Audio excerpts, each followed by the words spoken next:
Ok, donc bonjour à tous, je suis Lionel Roux, cofondateur et directeur général de Wimi. Qu'est-ce que Wimi? Donc, comme l'a décrit Bastien, on vient du monde, pas tout à fait du réseau social, plutôt du workspace. Et effectivement, on a évolué. C'est un changement qui a eu lieu, qui a eu lieu dans les 2 dernières années. On se positionne aujourd'hui comme une suite collaborative, souveraine et sécurisée. Et on va voir comment ce positionnement s'articule.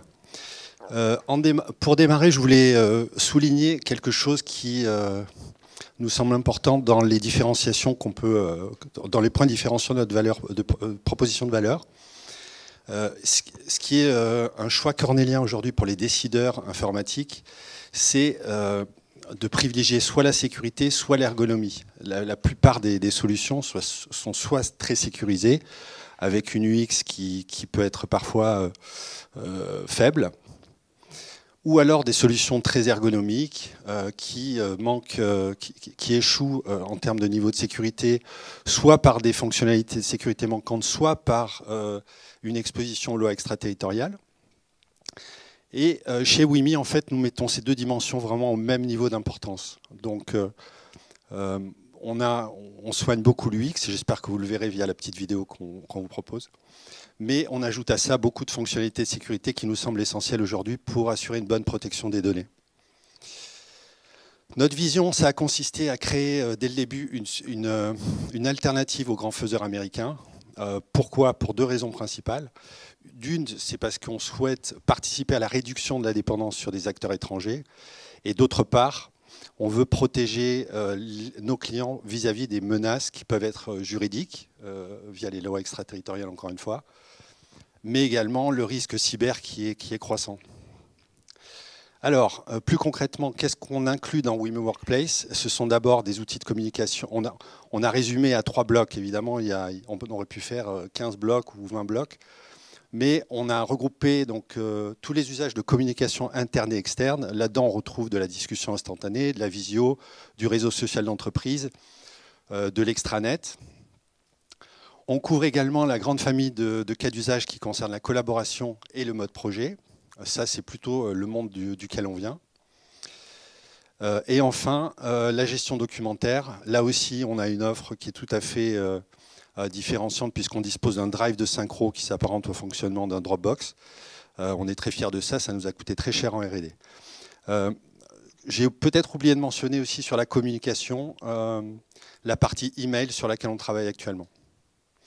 Et tout ça, on souhaite le proposer dans une UX parfaitement intégrée, avec une gestion des droits intégrée, avec des ponts entre tous ces univers.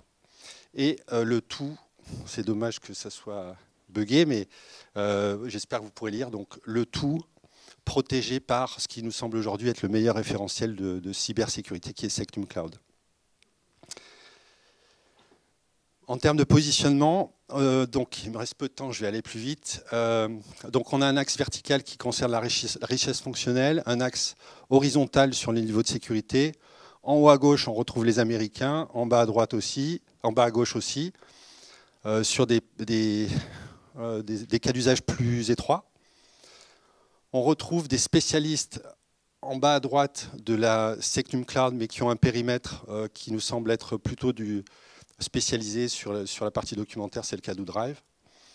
L'écosystème français aujourd'hui qui, avec ses spécificités, est en milieu de cadran. Et notre ambition, enfin plus qu'une ambition, c'est un plan. On serait dans le cadran en haut à droite dès juin 2023 avec l'obtention du label Sectum Cloud.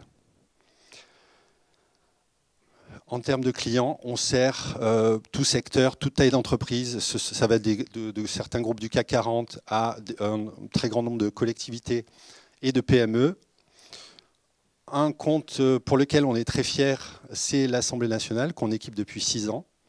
Et pourquoi on en est fier? C'est au-delà du prestige, c'est qu'on est réellement utilisé comme une alternative à Office 365 chez eux. Donc ça concerne tous les députés, leurs collaborateurs, y compris les services internes. Voilà. Alors maintenant, il me reste 12 secondes. Alors la vidéo, donc, dans Wimi, c'est juste pour vous montrer un petit peu à quoi ressemble l'interface.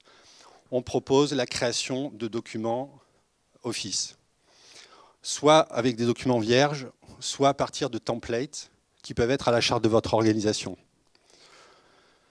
Donc on permet la coédition, merci à OnlyOffice. Mais on fait cohabiter également l'outil de synchronisation Drive. Donc on permet à la fois de coéditer en ligne et de manipuler les documents en mode déconnecté. Sur la partie communication, en fait, sans aller jusqu'au métaverse, en fait, on propose des salles permanentes qui permettent de voir qui se trouve à l'intérieur et reproduire un peu le cas des les bureaux physiques. Ici, c'est une fonctionnalité d'enregistrement vidéo qu'on a intégrée. C'est un mode de communication qu'on privilégie parce qu'il est plus humain, il est plus chaud, plus engageant. Et tout ça est intégré donc, dans la solution.